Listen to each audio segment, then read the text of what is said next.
উপদেষ্টা থাকা অবস্থায় ওখানে আসিফ নজরুলদের ছাগল চুরি করছে। এখন ভোট বাহিনী আওয়ামী লীগের কাজ করতেছে।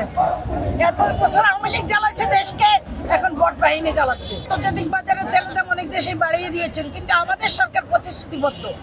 আমাদের সরকার বলেছেন যত কষ্টই হোক চেষ্টা করবে মানুষের পাশে থাকার জন্য, মানুষের যেন কোনোভাবে না বিশ্বাস না উঠে। তেল নিয়ে তারপর দ্রব্যমূল্য নিয়ে সবকিছু নিয়ে আমাদের সরকার সচেতন, এবং উনি কিভাবে তেল আনতেছে, কিভাবে মজুত করতেছে এবং মজুত উনি সংরক্ষণ করেছেন এবং ঘোষণা দিয়েছেন। আমাদের বিভিন্ন টিম দিয়ে বিভিন্ন জায়গায় ঘোষণা দিয়েছেন যে তেল চুরি যারা করতেছেন, যারা বলতেছেন তেল নাই, এদেরকে ধরিয়ে দিলে পুরস্কার দিবেন। তাহলে বুঝেন, ওই যে জামাতের ভোট বাহিনী আর এনসিপির ওই যে জুলাই বিক্রি করে খাওয়া, ওগুলা আসিফ মাহমুদ, সজীব ভুইয়া সহ এরা সবগুলো নাকি তেল পায় না। ওই সুরাজ নাসির, ডারবি নাসির বলতে হয় এগুলোর ওদের এলাকায় পর্যন্ত এদের কোনো ঠাঁই নাই। ও তো ছাগল চুরি করে বাংলা ঢাকাতে এসে পড়াইছে। তারপরে আবার উপদেষ্টা থাকা অবস্থায় ওখানে আসিফ নজরুলদের ছাগল চুরি করছে। এটা আমরা আপনাদের মিডিয়ায় দেখেছি। ওরাই বলে তেল পাচ্ছে না, ওরাই সরকারকে বিতর্ক করার চেষ্টা করতেছে, বিতর্কিত করার।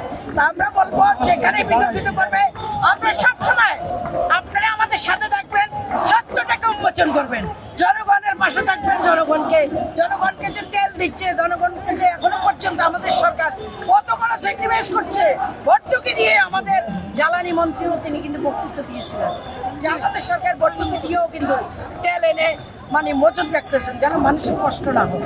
তাহলে ভোট বাহিনী বিভিন্নভাবে বলে না, হুমকি দিচ্ছে না যে আমাদের সরকার বেশি দিন থাকবে না, যখন তখন পড়ে যাবে। আর বেটা তোদের মতো কি ঘাতক দল নাকি জাতীয়তাবাদী দল? আর শহীদ জিয়ার ছেলে, আপসহীন দেশনেত্রী মরহুমা বেগম খালেদা জিয়ার ছেলে জনাব তারেক রহমান 18-19 বছর দেশের বাইরে খুনি হাসিনা, স্বৈরাচারী হাসিনা, পলাতক হাসিনা, নির্লজ্জ হাসিনা এই দেশটাকে তলাইয়া দিয়ে গেছেন। কিন্তু আমাদের চেয়ারম্যান, আমাদের বর্তমান রানিং প্রধানমন্ত্রী, তিনি কিন্তু চিকিৎসা সম্মানে বাংলাদেশে এসেছেন, বিতাড়িত করার চেষ্টা করেছিলেন, কিন্তু সেটা পারেনি আটকে রাখতে। আর মহান আল্লাহ আছে সাথে, উনি দেখতেছেন কারা সৎ আর কারা অসৎ। এখন ভোট বাহিনী আওয়ামী লীগের কাজ করতেছে।